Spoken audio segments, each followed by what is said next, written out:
નસવાડી તાલુકાના મીડિયા અને વિયાવાંટ ગામને જોડતા મુખ્ય રોડ પર એક મોટો અને ઊંડો ભૂવો પડતા સ્થાનિકોમાં ભયનો માહોલ સર્જાયો હતો। ભૂવો એટલો ઊંડો હતો કે એક માણસ સમાઈ જાય તેવી સ્થિતિ હતી, છતાંય લાંબા સમય સુધી તંત્ર દ્વારા કોઈ કાર્યવાહી કરવામાં ન આવતા ગામના લોકો જાતે જ આગળ આવી રસ્તાના ખાડા પૂરવા મજબૂર બન્યા।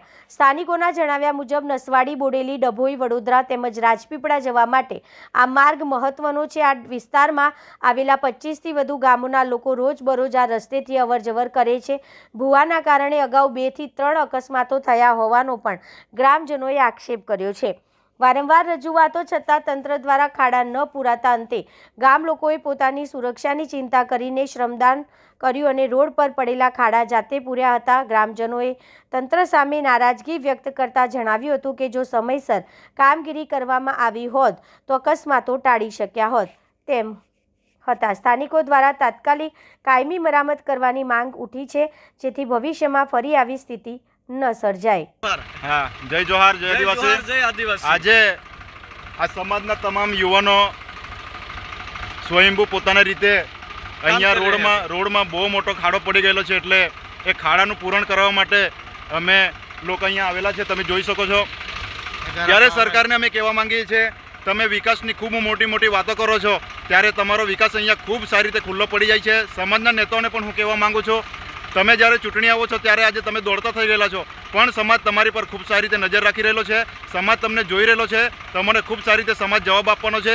આજ દિન સુધી કોઈ ધારાસભ્યો આ વિસ્તારમાં દેખાઈ નહોતા પડતા, ત્યારે આજે મંત્રીઓ અમારા વિસ્તારમાં દોડતા થઈ ગયા છે, ત્યારે સમાજ જાગી ગયેલો છે। એટલે એમને ખબર પડી છે કે આવનાર તાલુકા જિલ્લા પંચાયતની ચૂંટણી આવી રહેલી છે ને એમાં આપણી સત્તા જવાની છે એવું ખબર પડી છે, એટલે એ લોકો દોડી રહ્યા છે, પણ સમાજ તમારી પર નજર રાખી રહેલો છે।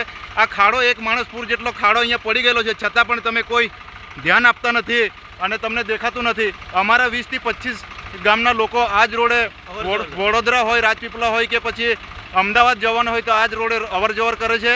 ત્યારે અગાઉ પણ કેટલીક ઘટનાઓ ઘટી ગયેલી છે અને અમારા લોકોના જીવો ગયેલા છે, ત્યારે અહીંયા કોઈ ઘટના ઘટશે તો જવાબદાર કોણ લેવાનું છે એ બહુ મોટો પ્રશ્ન અહીંયા ઊભો થાય છે।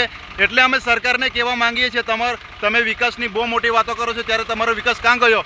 ત્યારે અમે આજે સમાજના બધા યુવાનો વડીલો ભેગા થઈને અમે પોતાની રીતે આ ખાડો અમે પૂરીએ છીએ, જેથી કરીને અમારા લોકોનો જીવો બચી જાય।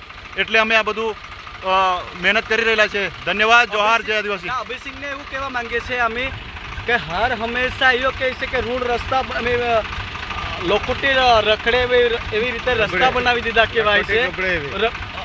હવે આ રસ્તા તમે જોતા નહીં, હવે તમને ખબર પડે કે અમે કેવી રીતે કામ કરે છે, કેવી રીતે પોઝિશન પડે છે, તમારા નેતાને ખબર નહીં પડતી। હવે તમારે જોવાની જરૂર છે અને આજ લગીને તમે આવો ખાડો પૂરતા નથી ને તમને કહેવા માંગીએ છીએ અમે અભિસિંહ કાકાને।